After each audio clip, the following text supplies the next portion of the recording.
한계동수경사법, 한계동수경사 ICR, 영어로 하면은 Critical Hydraulic Gradient 이렇게 씁니다.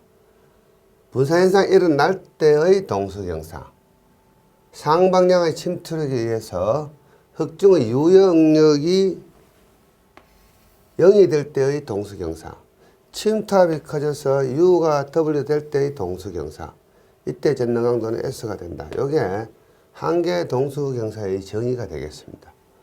U는 통상 다른 교재 등에 보시면 뭐 J라고 표현하기도 합니다. 한계동수구배와 물이 흐르는 최단 거리에 대한 동수구배로 보일링을 판단하는 방법, 한계동수경사 ICR을 결정하는 것, 구하는 방법을 이야기하는 거다. 이렇게 생각하시면 되겠습니다. 수위가 지반보다 높을 때, 수위가 지반보다 낮을 때 이렇게 우리가 생각할 수가 있겠죠. 토리벽 벽면의 지반이 이렇게 있고 여기도 토리벽 벽면의 지반이 이렇게 있을 때, 자, 이것은 지하 수위가 벽면의 지반보다 높은 경우, 이것은 가물망이라는 이런 것들에 해당이 되겠죠. 그 다음에 이것은 지하 수위가 굴착 벽면의 지반보다 낮은 경우, 결국은 이 H라는 개념은 수도차를 이야기하는 거다. 이렇게 생각하시면 되겠습니다. 이러한 경우는 어떻습니까? 여기에서 여기까지 D1이라는 거리가 있고 여기서 여기까지 근입장 D2라는 거리가 있다면 침투거리 L은 D1 플러스 D2가 된다. 이런 개념이 되는 거고, 여기에서는 어떻습니까?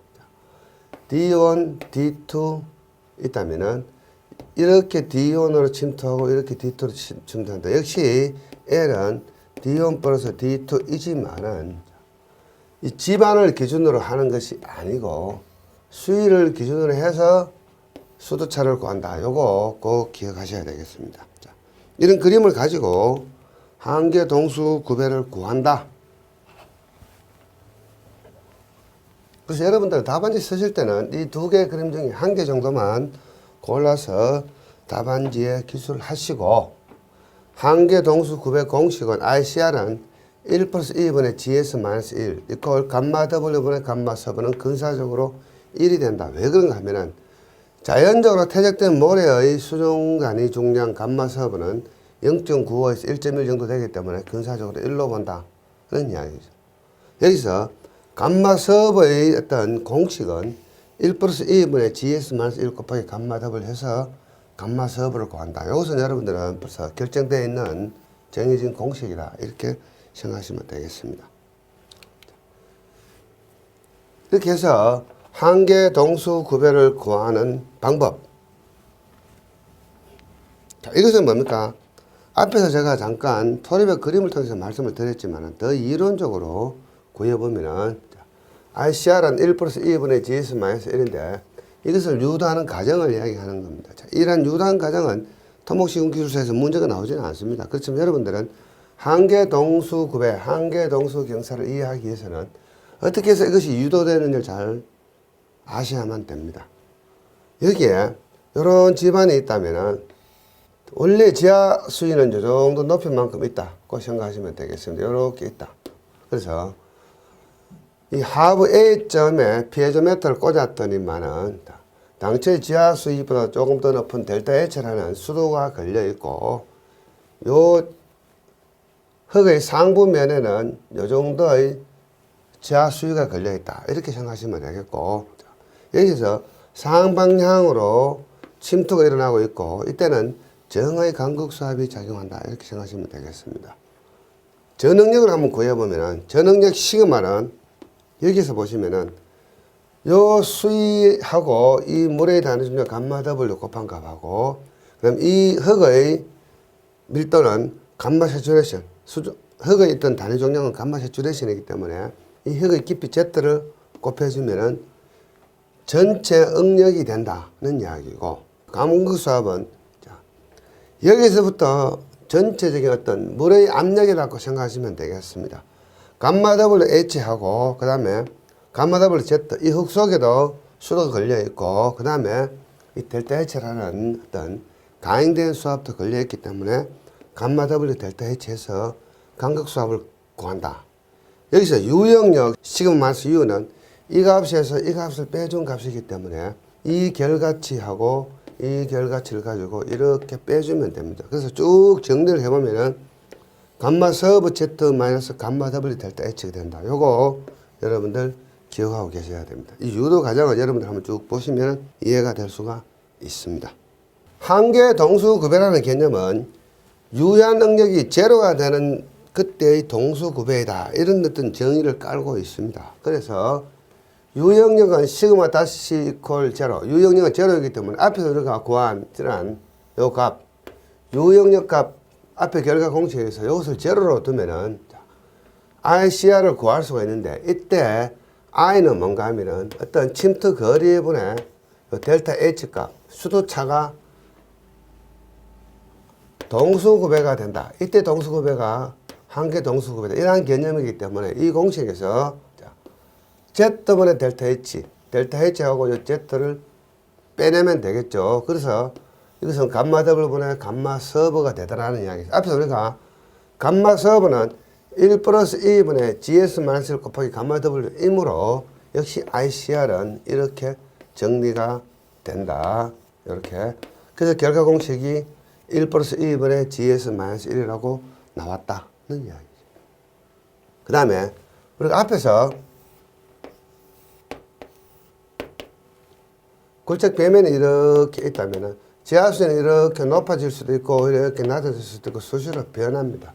이때 변화된 수위를 가지고 동수구배 I를 구해보면 L분의 수도차 H이기 때문에 이 변화된 수위에 따라 가지고 동수구배 I를 구할 수가 있습니다. 동수구배 I는 L분의 H가 되고 이때 이것은 D1 플러스 D2분의 H가 된다. 그래서 이때 안전율은 I분의 ICR로 하고 동수경사분의 한계 동수경사를 한다. 동성안전율은 1.2에서 1.5 정도 된다. 자, 그래서 I가 ICR보다 크면은 분산 현상이 발생한다. 이렇게 최종적으로는 이야기할 수가 있습니다. 그래서 이러한 한계 동수급에 관한 요 유도 과정은 문제가 나오지는 않습니다만 여러분들이 한계 동수급이라는 개념을 이해하시기 위해서는 이 유도 과정을 한번 쭉 살펴보셔야 된다고 생각하시면 되겠습니다. 자, 이번에는 댐 등에서도 역시 이러한 한계 동수 경사를 구할 수가 있는데 한계 동수 경사는 테레잡기의 다음 식으로 계산을 해서 ICR은 D분의 H 이퀄 1 플러스 2분의 GS 마이너스 1 하거나 또는 1 플러스 N 갈로 GS 마이너스 1. 이건 뭡니까? 이거는 간극률이죠.